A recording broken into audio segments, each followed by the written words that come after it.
ಕಾಂಗ್ರೆಸ್ ಹಾಗೆಯೇ ಜೆಡಿಎಸ್ ಮಧ್ಯದಲ್ಲಿ ಸೋಷಿಯಲ್ ಮೀಡಿಯಾದಲ್ಲಿ ಅದರಲ್ಲೂ ಟ್ವಿಟರ್ನಲ್ಲಿ ಎಕ್ಸ್ನಲ್ಲಿ ವಾರ್ ತೀವ್ರ ಗತಿಯಲ್ಲಿ ನಡೀತಾ ಇದೆ. ಬಳ್ಳಾರಿಯ ಶೂಟೌಟ್ ಬ್ಯಾನರ್ ಗಲಾಟೆ ವಿಷಯವಾಗಿ ಶುರುವಾದಂತ ಒಂದು ಟ್ವೀಟ್ ವಾರ್ ಇದೆಯಲ್ಲ, ಈಗ ಪರ್ಸನಲ್ ಲೆವೆಲ್ಗೆ ಹೋಗಿದೆ. ಸಿಡಿ ಫ್ಯಾಕ್ಟರಿ ಮಾಲೀಕ ಅಂತ ಹೇಳಿ ಜೆಡಿಎಸ್ಗೆ ತಿರುಗೇಟನ್ನ ನೀಡಲಾಗಿದೆ. ಎಕ್ಸ್ಪೋಸ್ನಲ್ಲಿ ಕಾಂಗ್ರೆಸ್ ಕೌಂಟರ್ ಕೊಟ್ಟಿದೆ. ಬ್ಲೂ ಬಾಯ್ಸ್ ಪಾರ್ಟಿ ಅಂತ ಕಾಂಗ್ರೆಸ್ ಜೆಡಿಎಸ್ಗೆ ಕೌಂಟರ್ ಕೊಟ್ಟಿದೆ.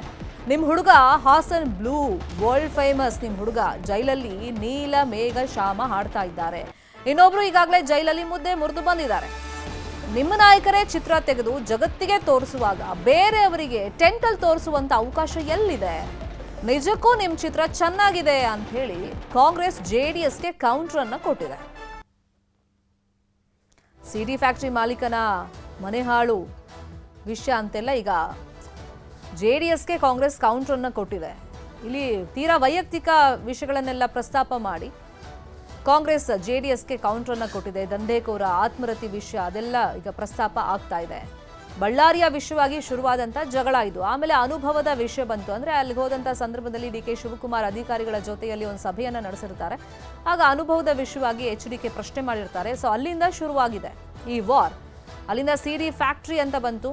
ಈಗ ಅದನ್ನ ಬಾಣವನ್ನ ಸೀದಾ ಜೆಡಿಎಸ್ಗೆ ಕಾಂಗ್ರೆಸ್ ತಿರುಗಿಸಿ ಬಿಟ್ಟಿದೆ.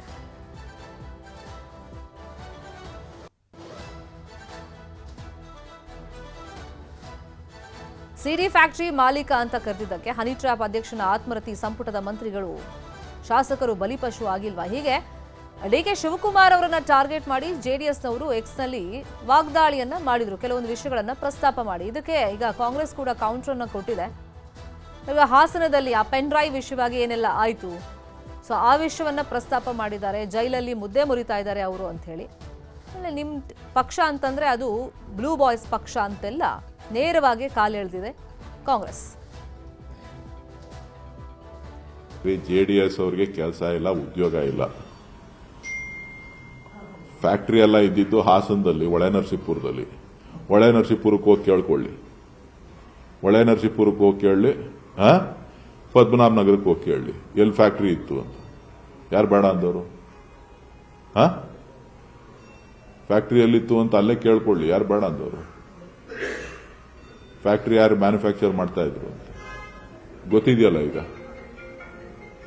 ಹೊಳೆನರಸೀಪುರ ಇನ್ನ ಬೇಕಾ? ಹಾಸನಕ್ಕಿನ್ನ ಉದಾಹರಣೆ ಬೇಕಾ? ಇಡೀ ದೇಶದಲ್ಲಿ ಅತ್ಯಂತ ಹೀನಾಯವಾದ ಕೃತ್ಯ ಯಾವುದಾದ್ರೂ ಒಬ್ಬ ಇತ್ತು ಅಂತ ಅಂದ್ರೆ ಅದು ಹಾಸನ ನಡೆದಂತ ದುರ್ಘಟನೆ. ಜೆಡಿಎಸ್ ಅದೇ ವಿಚಾರವಾಗಿ ಇನ್ನಷ್ಟು ಡೀಟೇಲ್ ಆಗಿ ಇನ್ಫಾರ್ಮೇಶನ್ ಕೊಡ್ತಾ ಹೋಗೋದಕ್ಕೆ ಫೋನ್ ಸಂಪರ್ಕದಲ್ಲಿ ಕನೆಕ್ಟ್ ಆಗಿದ್ದಾರೆ ನಮ್ಮ ರಿಪೋರ್ಟರ್ ಕಾರ್ತಿಕ್. ಈಗ ಅಧಿಕಾರಿಗಳ ಸಭೆ ವಿಷಯವಾಗಿ, ಅನುಭವದ ವಿಷಯವಾಗಿ ಶುರುವಾದಂತ ಒಂದು ವಾಕ್ಸಮರ ತೀರಾ ಪರ್ಸನಲ್ ಲೆವೆಲ್ಗೆ ಹೋಗ್ತಿದೆ ಅಂತ ಅನ್ನಿಸ್ತಿಲ್ವಾ? ಖಂಡಿತ ಶರ್ಮಿತಾ ಶೆಟ್ಟಿ.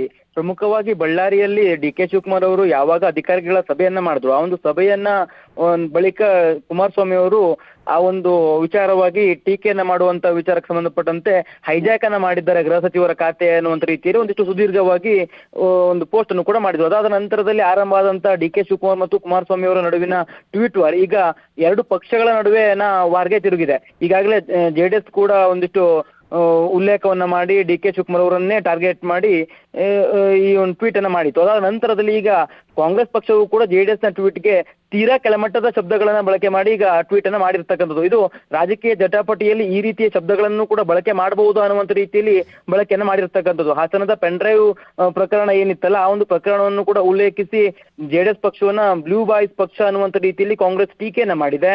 ಜೊತೆಗೆ ಒಂದಿಷ್ಟು ಅಂಶಗಳನ್ನು ಕೂಡ ಮಾಡಿದ್ದಾರೆ. ಅಂದ್ರೆ ಜೆಡಿಎಸ್ ಯಾವ ರೀತಿಯಾಗಿ ಈ ವಿಚಾರಕ್ಕೆ ಸಂಬಂಧಪಟ್ಟಂತೆ ಡಿ ಕೆ ಶಿವಕುಮಾರ್ ಅವ್ರನ್ನ ಹೆಸರನ್ನ ಉಲ್ಲೇಖ ಮಾಡದೆ ಅವರು ನೀಲಿ ಚಿತ್ರಗಳನ್ನ ಪ್ರದರ್ಶನ ಮಾಡಿದ್ರು ಅನ್ನುವಂತಹ ರೀತಿಯಲ್ಲಿ ತೀರಾ ಕೆಳಮಟ್ಟದ ಶಬ್ದಗಳನ್ನ ಬಳಕೆ ಮಾಡಿ ಟ್ವೀಟ್ ಅನ್ನ ಮಾಡಿತ್ತು. ಅದೇ ಒಂದು ಶೈಲಿಯಲ್ಲಿಯೇ ಕಾಂಗ್ರೆಸ್ ಈಗ ಟ್ವೀಟ್ ಮಾಡಿ ಜೆಡಿಎಸ್ ಪಕ್ಷವನ್ನು ಕೂಡ ಈಗ ಬ್ಲೂ ಬಾಯ್ಸ್ ಪಕ್ಷ ಅನ್ನುವಂತ ರೀತಿಯಲ್ಲಿ ಟೀಕೆಯನ್ನ ಮಾಡಿದೆ. ಇದು ಯಾವ ಹೋಗತ್ತೆ ಅನ್ನುವಂಥದ್ದನ್ನ ಕಾದ್ ನೋಡ್ಬೇಕಾಗಿದೆ. ಇಬ್ಬರು ನಾಯಕರ ನಡುವೆ ನಡೆದಿರ್ತಕ್ಕಂಥ ಪೋಸ್ಟ್ ವಾರ್ ಈಗ ಎರಡು ಪಕ್ಷಗಳ ನಡುವೆ ಈಗ ತಿರುಗಿದೆ. ಜೊತೆಗೆ ಎರಡೂ ಪಕ್ಷಗಳು ಕೂಡ ತೀರಾ ಕೆಳಮಟ್ಟದ ಶಬ್ದಗಳನ್ನ ಉಲ್ಲೇಖ ಮಾಡಿ ಪರಸ್ಪರ ಟೀಕೆಯನ್ನ ಮಾಡ್ತಾ ಇರ್ತಕ್ಕಂಥದ್ದು. ಶರ್ಮಿತಾ ಶೆಟ್ಟಿ.